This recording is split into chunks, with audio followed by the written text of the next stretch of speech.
What up, what up, what up? We're at G&M Outdoor Services. We're actually at their home office here. It is freezing today. We put this off twice because it was raining, but we're talking, dude, Garrett and his sister, Marlena, are actually pretty young to have a business of this size. So we're talking to them today about, how they got to where they're at and a little bit about leadership and business development. So join us for this LinkedIn Live.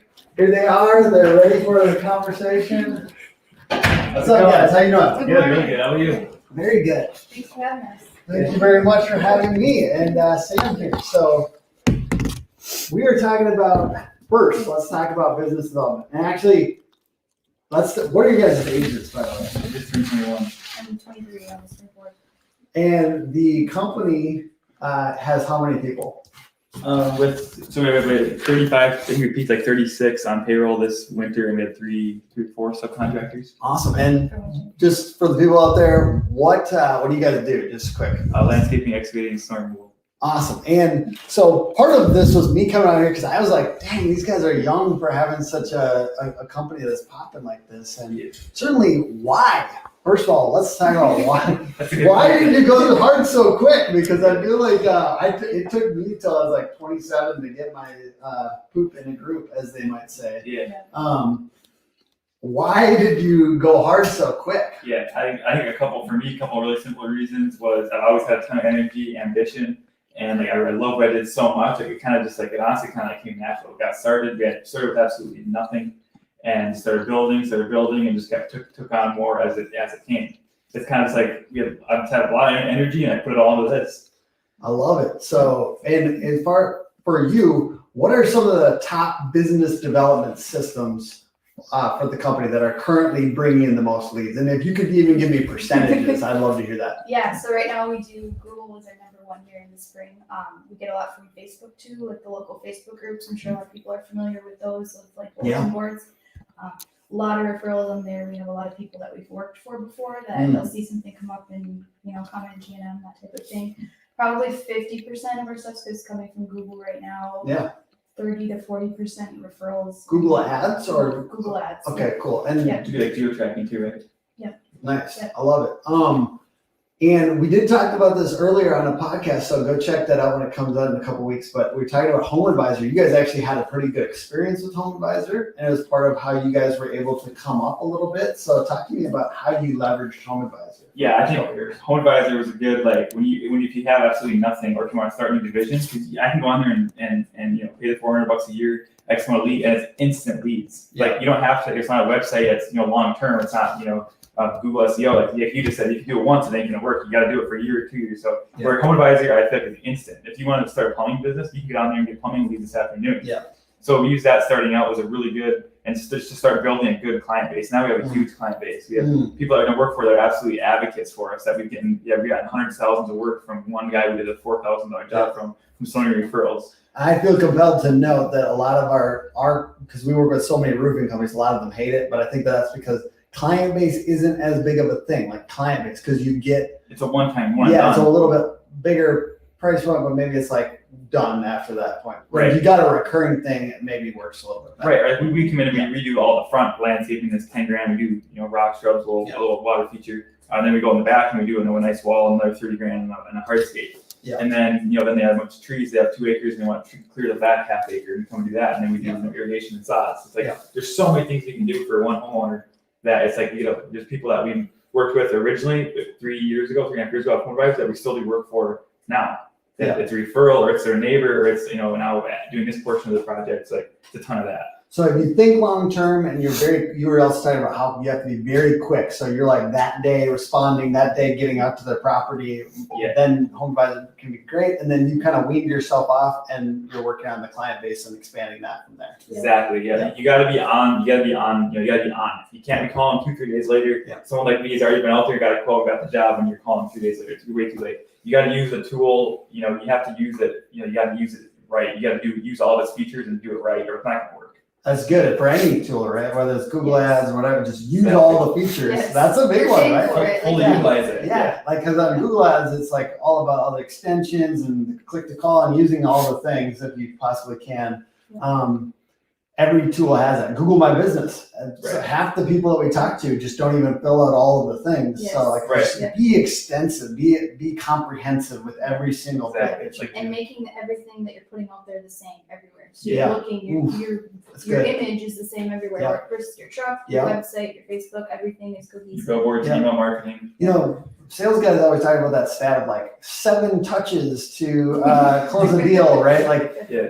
part of that is brand. Like if you have a different logo on this thing and a Yes. different logo on this thing, it's not even a touch. It feels like a touch from a different person that they don't know. So they're just like, why are you touching me? You know? Yeah. Like, so if the brand is consistent, then it feels like a touch from the same familiar like company, right? Exactly. Like, so ultimately that consistency allows you to get the compounding benefits of the different marketing So you're systems. driving down the road, you see my billboard, I'm sending you an email, you see my same logo, Yeah. you see it on You see my Facebook. truck, you see our yard sign, you see Yeah. everywhere. It's all the same, and it just shows that you're like, you're on it. You're not all over. You're here, there, like you're on it. You're doing good work. Like you know what you're doing. Yeah, exactly. And marketing, like it's like the Everything. thing you see, Yes. you might see that yard, you might see that whatever else, you might see a few things about it, but when it comes down to it, like marketing, and if First your marketing impression. looks awkward or disjointed, You're they awkward. think you're awkward. 100% you're awkward. Like they would never call you to begin with. Like that guy's weird. I'm not going to call him over someone else. Exactly. Yeah. So let's talk about leadership. You guys are pretty young to be obviously not just leaders, but having taken the risk and the intense ups and downs of leading a company, the roller coaster of big sales and then no sales and whatever Yeah, that happens sometimes. definitely not sunshine and rainbows. How do you stay tough? How do you stay mentally tough and capable of leading people? Because that's a big deal when you're having these ups and downs, and you still have to be consistent to people. You have to. If the leader's not on point, if he's on it, if he's down and out of energy, so is everyone else. Or she. Yeah, or she, he or she. Yeah, it's I don't know. It's been certain people.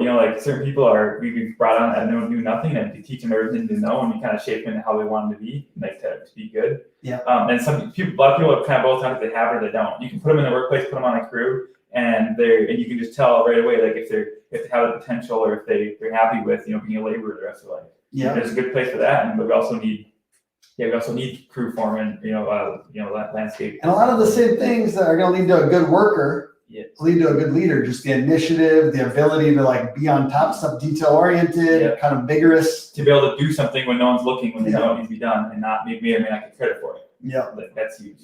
for sure. What do you think the role of systems, Marlena? What do you think of the role of systems play in making it easier to lead? Like, how do you put things in place to keep things consistent for your teams? So I probably love systems a little too much. Yeah. Yeah. But that's what makes us such a great team. Yeah. There, and that's what's really got us this far. Because I can do it on my own. And I don't think he could do it on his own. That we have that dynamic that I can own this part and take care of all this, and he can take care of all this, and together it just makes it G&M, and it makes it a lot easier. To be honest, this all makes a lot more sense, Garrett, now that I really see Marlena. You got the two. Yeah. You got the two. Same with me and my wife. I mean, like, I know you guys aren't wife, but family, like having two different vibes. Yeah. One of them might be really systems and detail oriented, and one of them's kind of got vision and like. The reason I have Garrett on the thumbnail of this video is because because you have your YouTube, so I thought it was. I guess I didn't know, but what I'll say is, it's really good to have somebody that has your back.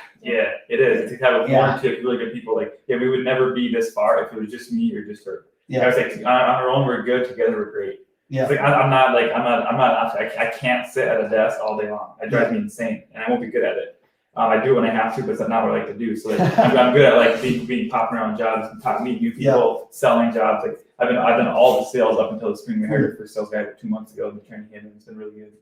So that's more good for you, by the way. Yeah, that's a big one to hand off. It's a big step. The first one, the second, third, fourth would be easy. It's and have patience with that person too. So it's very different. It's so different. Yeah, fortunately, this guy's amazing. He has a really good sales background. He learns really quick. He's a good people person. So it's been good. Love it. But it's a big step. Yeah, regarding systems, we use Jobber for all of our field to office communication. Yeah, we're familiar with Jobber. Absolutely. Yeah. So that has really taken everything to the next level. You can never plow, have 160 different accounts and almost 40 guys without it. You can never manage that otherwise. Mm-hmm. So like that's been a game changer for that. Use it in the summer too for scheduling, invoicing. And we use that for all of our customers too. So we send you a quote, you can approve it, pay your deposit and everything right online. It's easy. We're talking about being easy to connect with us, easy to pay, easy to move forward, that type of thing. Yeah. And we should note there's a good chunk of our network, whether it be on Facebook or LinkedIn, that is in the Twin Cities area. Yeah. So if you don't mind just doing, we don't have commercials on this live, but if you don't mind giving just a real quick of like why work with G&M if you have a home that you want to take care of the outside for? You can find us on Facebook or Instagram at G&M Outdoor Services or on our website. We do landscaping, excavating in the Monticello Big Lake area. We have about a 60-mile service radius for summer projects and then about a 20-mile radius for snow removal services. And how we're different, I would say, and like compared to all the other landscapers. I mean, landscapers are every 20 feet. Everywhere you look to see one. There's so many of them. So like that's the one thing we don't want to be. We don't want to be the biggest, but we want. That's what we strive for, is to be the best, have the best work environment for our employees, and offer the best customer service. And how we do that is through like really good communication, making it really easy. You want to do a job, you call me up, I buzz out, give you a quote. You can sign right online. You can pay with a credit card. You can pay by a check. Yeah. You can, any way you want to pay. You can do it any way you want to communicate. You want to call, you want to email, you want to text. We can do that.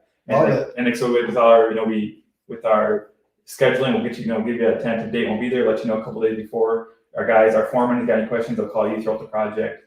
We have like we have a 10-year warranty on everything. We do, it's like we take care of it from start to finish.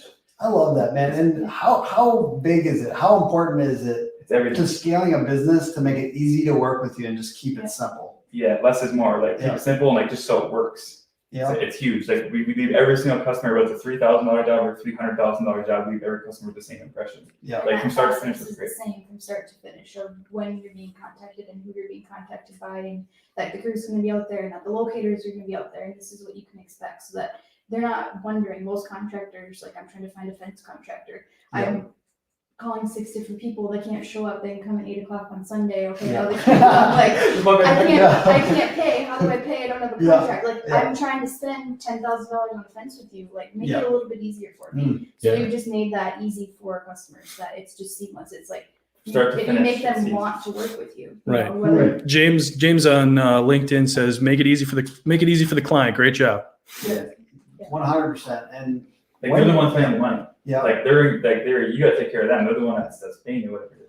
I love it. And you guys mentioned how important it is to have a great work environment for your employees. Why does that affect the quality of service? It's everything. It's everything. That's where because I worked at several different companies and like I always loved the work, but I never found an environment that I loved. I look forward to going and being at. Like that was the biggest thing, having an environment that people want to work at. Because I was a strong believer in if you don't like doing this, you're never gonna be good at it. If you don't want to be here, if you're not looking forward to it, you're never gonna be good at it. If you're dragging bones to work and second it's 5 o'clock, you're punching out and running out, you're never gonna be good at it. You have to want to be there and you have to want to do it to give it your all. But if I'm shoveling gravel, it's hard to want to do that. So how about these hard jobs? How do you make those guys have a good time? How do you still make it a good experience for them? It's gotta be difficult. It is, and I'll say the labor is the hardest thing to fill. But with a foreman, it's having a good environment of your weekly safety meetings. We take our guys to top golf a couple times a year. We together, we go bowling. So everyone, it's it's basically working with your family, with your best friend, pretty much.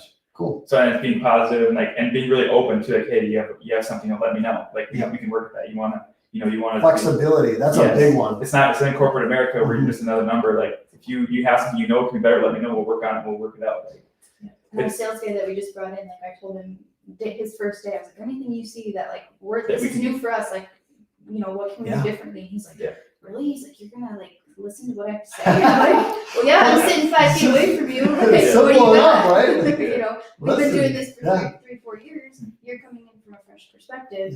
What can you bring to us? Because maybe we are a little stuck in our ways on this thing, or getting that perspective. We're always looking for ways to improve. And another thing too is if we have a really good work environment, then people naturally, instead of spending thousands on Indeed and Facebook for hiring, people naturally come to that because they have a job and they have a buddy that works here and they loves it. You tell them all the time how great it is. They have a job and it's okay. They end up leaving there. They know exactly where to go. This guy loves his job. It's a great environment. We pay everyone what they can make everywhere else at least. We do a bunch of benefits. We make it. We're trying to do a place where everyone wants to work. Mm-hmm. So people are just coming to us and we don't have to. That's the biggest thing nowadays is finding good people. Like all of our equipment, it's all dime a dozen. Everyone has the same equipment as us. That's no different. Like it's where we can be different and be best is in our people and how we treat our customers, customer service. Those are the two things where we can improve the most. I'm not gonna have, I'm not gonna build my own truck. Oh, look at this truck I have. Like it's all the same. Equipment is all the same. Mhm. That's How where you're using those tools. right. It's how you're doing something, like Mhm. when people are driving them. Because ultimately, the guy driving it, the truck's not worth it. It's nothing. I like Without that. a good driver. It's a really good mindset. So any other lessons you want to kind of mention on leadership that you guys have learned in the last, maybe let's say the last 6 months? What have you guys been learning as far as leading a team at what, by other standards, is kind of a young age? Yeah. I mean, it's a lot. So I think like everyone, like you fit in best in one thing. So like if you doing good at this, I don't want to, try to come and push it. Hey, Tim, I need you to do this. And I know you don't want to do it. Like I need to keep you doing what you're best at. Get someone else who's good at this to do that.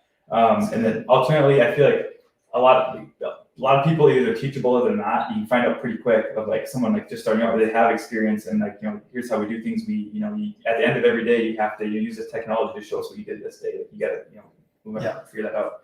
So I feel like put everyone where they fit best. That's really good. Yeah, it's like because everyone's better at certain things. Everyone has their strengths and weaknesses. They say you spend more time on doing what you're good at than just constantly working on. No, exactly. Then constantly working on what you're not good at. So I would say treat everyone like how you want to be treated, and keep everyone where they fit best. You kind of have to ask that actually pointedly, like, where are you enjoying? Kind of start out here and Where let do me you, know. I always say, like, where do you have your best energy? What tasks are you doing? In the morning, what are you looking forward to the most that day? And then let's see if we can get you just a little bit more of that. Like, let's Yes. get you 15% more of that this next quarter or whatever. Like, Absolutely. I totally couldn't agree more. Okay, so we talked about business development. We talked about leadership. What else would you say for young business owners, like just out there? What would you say do it? If to another person who's thinking about it, would you say go for it? Yeah. I would do it all over again. Yeah. Yeah, I would too. I would say what was big for us too is kind of know what you want. Like you get started, you get going. It's like, okay, well now what? Like when I was 17, I started I just want to have a bunch of trucks, a bunch of equipment, a bunch of guys, and everything was great. A couple years later, I had that. I'm like, yeah, this is good, but now what?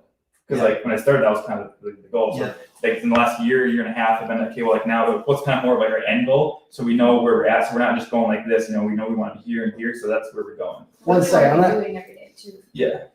Sorry, what was that? Oh, and what do we want to be doing every day Yes. for the rest of our lives? Exactly. So I'm gonna ask another question here, but if anyone else wants to ask a question live, first of all, if you don't mind giving this video a thumbs up, so it shows up in people's feeds, and or a heart on Facebook. It's even better. But also, if you don't mind throwing a question there for these guys, if you're curious, while we're here, we might as well ask that question to them. So feel free to drop a question in the comments. And Arlena, what's it like working with a family member? It's good. Yeah. I mean, we've been doing it since day one. Yeah. It's good to have that trust. We've never had to worry about that trust. Like that trust is just always there. That person is just always there 150% for you at all It's times. huge. Yeah, it's insane what one person can do, but then what two can do, what three can do. Yeah. That's our brother works for us too. I trust him 100%. Yeah. He says, Garrett, we need this attachment. This job's taking too long. Go get it. Yeah. We need this tool. You got it. Before, do we really how much difference is it gonna make? Now it's like Jay says we need this. You got it. Trust. It's Trust huge. internally. It's Yes. massive. Right? Yeah, like he says we need this thing, or the guys, this guy is struggling with this. We need to figure out a better way. 100%. Like I don't have to go there to see it. I trust you. I like that. It's with all your with your operation manager, the sales guy, with it all the way down to the labor. What about doing jobs for family members? Done a few. No, that's a different story though. Sometimes. Yeah, it is. I'll throw that out there. Working with them is great, but sometimes maybe not always doing work for them. Sometimes for close friends and family, I feel like sometimes just watch out and give it discounts. I'll throw that out there. Yeah. Still have everything in writing. That's Yeah. all I have to say. Yeah, it's been good. It's kind of nice to be able to. It's another thing. It's nice to have the equipment, the abilities to help, my grandpa or my relative out. Hey, Some people say full price or free. I'd love to be. I'll do the free thing for you. I'll do what I can. that's kind of how I am. In a couple hours, but if I start bringing my people, Yeah. We have a couple, we have a couple family members that will plow their driveway for them. Because we're going right by. We're in the neighborhood. Yeah.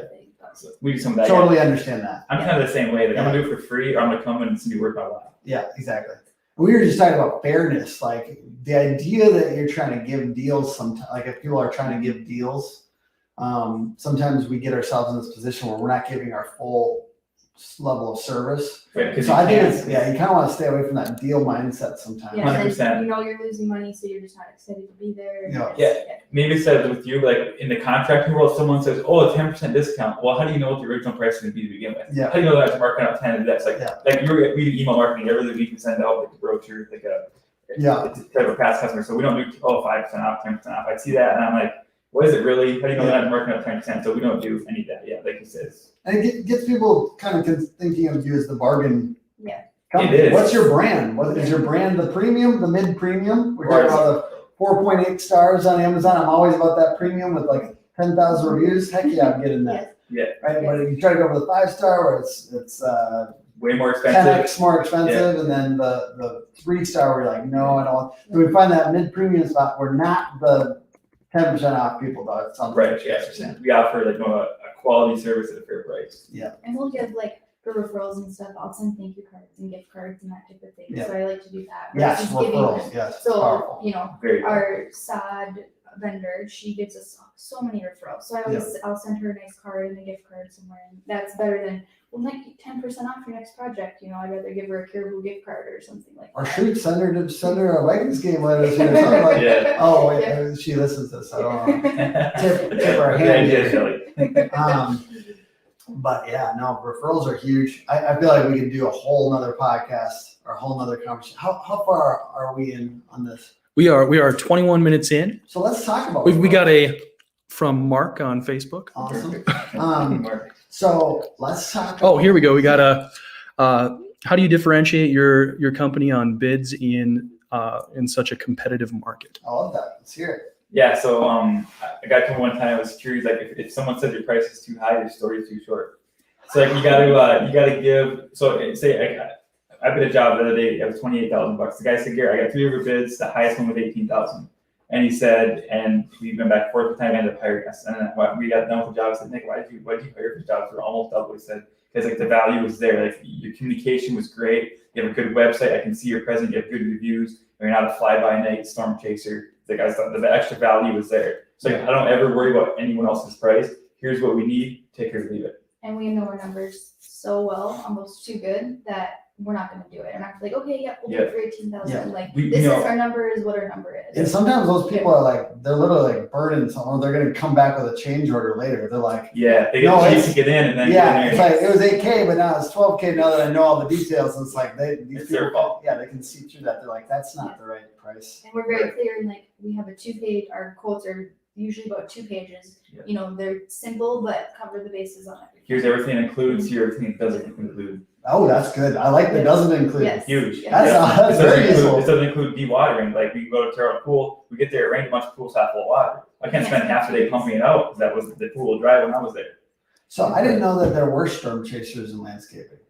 Well, there's a lot of guys that kind of get into it and don't have insurance and that don't have a website, don't have vinyl line trucks, and like I did a job for 10, they come in at 6. What? So storm chasing, you mean like you can like a flood in a yard or something? Yeah, I mean like not even like as much storm chase, but just like fly by night guys. Okay. That They don't have bought a insurance. truck and they lost a job because of the Yes. weather. They bought a truck and they're doing this for their grandma, and now they're doing their grandma's neighbor. And Yeah. that type of thing. Oh, there's those in every In every industry, right? Yeah. And so like It's like- certainly marketing is just sets you apart a little bit. It's like, okay, this seems Right. legitimate. Yeah, like we don't compete with those guys. We can't. Yeah. We know our numbers. If I know the job and it costs me 10 grand, I'm gonna bid it for 13. And they say, hey, can you do it for 11? No, I can't do it for 11. Yeah. I can do it for 12.8 is the best I can do. But if something happens in 10 years, or 5 years, 3 years, whatever, we're going to be here. You know, Right. G&M is going to be here. You have somebody to call. Well, Chuck in a truck is on to the Gone. next. He's Yeah. a plumber now. Like, And it's quality of work, it's communication, Yeah. none of that's there. He forgot to go locate and he came into the utility.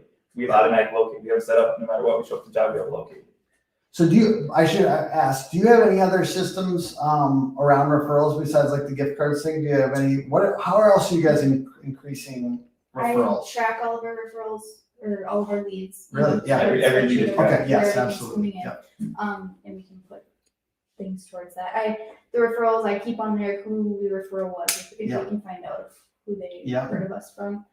But that's just worked well to us. And customers, if they have a good experience with you, They want to tell they're people. wanting to tell people about you. They're not like, well, what am I getting out of it? You know, they're like, they're excited to be like, yes, call G&M. Like, if it's what Because everyone wants to be taken care yeah, of, which I don't blame them. Who doesn't want to take care of? Like, they want to be able to give a good referral or something. Like Yeah. it feels Everyone good. gets excited. Like, Yeah, oh, I have a guy. it's a win-win. Yeah. And we give them an awesome experience. And it's a relative. They don't want to refer to someone that's going to be that they hated and that they didn't want to ever see again. We're like, they're happy to give them because they know they're going to be taken care of. Love it. It's big. It's here. It's such a small community. I guess everyone knows everyone. Like you leave every single person a good tasting mouth when you're done from start to finish, and like it spreads quick. Perfect. I don't think there's anything better to land on than that as far as like a final thought. Yeah. And certainly these guys have spread the fire quick in this area, and how cool is that? Just to see people. I think maybe if there is a little bit more of a topic. Just like this idea of like people wanting to like the blue collar trades. Yes. This is the Blue Collar Baller series. We're going to do it maybe every month or every couple months. We're going to interview people. Yeah. Why? Just talking about that real quick. I just like was good on a computer and these sorts of things, but it's almost like a teachers or something have pushed people away from the trades a little bit. And what's up with that? What's your vibe on like how do we get more people into the trades as far as like how do we make this a viable option for careers and so people don't go into insane college debt and can actually, because there's a lot of work to be done, and if you don't have a job out there's a lot of work to be done. I don't know how to say it. There's an insane amount. Yeah. Like we were just looking at a few local builders that did $1 billion in residential construction in 2020. Within 45 minutes of here, there's $1 billion, over $1 billion in residential construction. There's a labor shortage, and that's confusing to me a little bit because I also see people that need jobs. I understand there's some people with disabilities, and that's not what I'm talking about. I'm talking about this idea of like why can't people? Why can't we get more of the people that that are saying that they don't have work that are capable, that are able to do these things? Like honestly, I think the biggest thing is the environment. Yeah. There's so many construction crews and leaders that they hate their jobs. They're nothing down. They hate the office. So they're making a negative experience for those employees, and they don't want that. Exactly. It's not even so much doing the work; it's the environment. There's so, like I said, I work for several companies. I know a ton where like we're doing landscaping, guys doing a pool or whatever, and they can see it, and it's like I think the biggest thing is the environment. There's so many construction companies that the environment is horrible. There's for many because nothing like there's so few. Everything goes perfect on a construction job. It rains, that happens, there's a change order here. It's not, just this even keel, everything's great, things come up and problems have to be resolved. And there's a lot of guys that aren't good at handling that, combating that. So like they're mad and take it out on their guy. Like, like you guy's not a punching bag. Like he has a family himself, he has his own life. Like it's not all just about, the crew leader, you're the foreman. Yeah. I think the biggest thing is I know what you're saying where it seems like less and less people are being more steered away from it. But I think if the environments were better on a construction job, more and more people would be attracted to it. I love that. That's huge. Do you have anything to add on that? For me, it would be of people like I know a lot of companies at the office versus the field. Like either there's the dumb office, or the dumb field. Like you are a team. Like we're a team. Like exactly. I can call any of my guys and a laborer and hey, how's it going, Brock? How was your weekend? Like having that connection, and then that makes everything run smoothly because you're not. It's not one against the other. Yeah, you're not blaming me for something. I'm not blaming you. We can each take accountability. We each have our role, and we're working together. And I think that's a lot of like on construction sites. Everyone will just the stupid office, Like, everyone in the field always like, what do they even do in the office? Like they wouldn't be here if you weren't there. The other thing too is being organized. And so people aren't, go here, go do that. Like having a schedule of like, some people like a lot, if someone it's more important to others, but like having a schedule and having like organized, like we have a clock in and out, you're not writing down on paper and mailing it to me or giving it to me on Friday, like being able to punch in and out here on your phone, being able, if there's an issue, like if there's a vehicle needs something, be able to go in a shared note, put it in here for you taken care of. Being organized, having that structure. So the trades are getting more organized. And they're getting more organized, and it sounds like there are a lot of crews where there's technology involved. It's not as confusing as it once was. I mean, I grew up. I did a lot of these trades. To be honest, I've done landscape when I was younger, and it was a tough job and it was difficult, and it's like back breaking and all that. But at the same time, like they didn't have the organization was not there. Exactly. There's so few landscape companies that do it good. The other thing now, we have so many new equipment, a mini skid steer, a mini excavator. So we've eliminated a lot of labor. A lot of it is 2 guys in the machine, 1 guy on the ground. Yeah. 2 machines, 2 guys, 1 guy on the ground. Where we've eliminated a lot of that low tedious labor. Yeah, Like, that's good. any tool that we can get that can save a bunch of labor, we're gonna do it. That's good. I like to hear that. Longer time on your cruise, I bet. Yeah. So before I go, excuse me, this is experimental, but this series is called Blue Collar Ballers. Do you love it? Do you hate it? And if you had to give it meaning, what would the meaning of Blue Collar Ballers mean to you? If you don't hate it. Yeah, no, I absolutely love it. Like I would say, like, if all went away today and I had to start over tomorrow, I know exactly what I would do. Like, I know exactly who I We would go to call. the same thing. Yeah, go to the same thing and get to where we are now in half the time or less. Yeah. I would say when I think of blue collar baller, I think it's like a blue collar guy that has a good work environment that people love working at, that offers phenomenal customer service that everyone wants to hire. Like, you could go to, like, someone that's not just like going along and getting by, someone that's like actually doing really good, that's marketing, that's bringing on more new customers, taking care of them as they would, they want to be taken care of.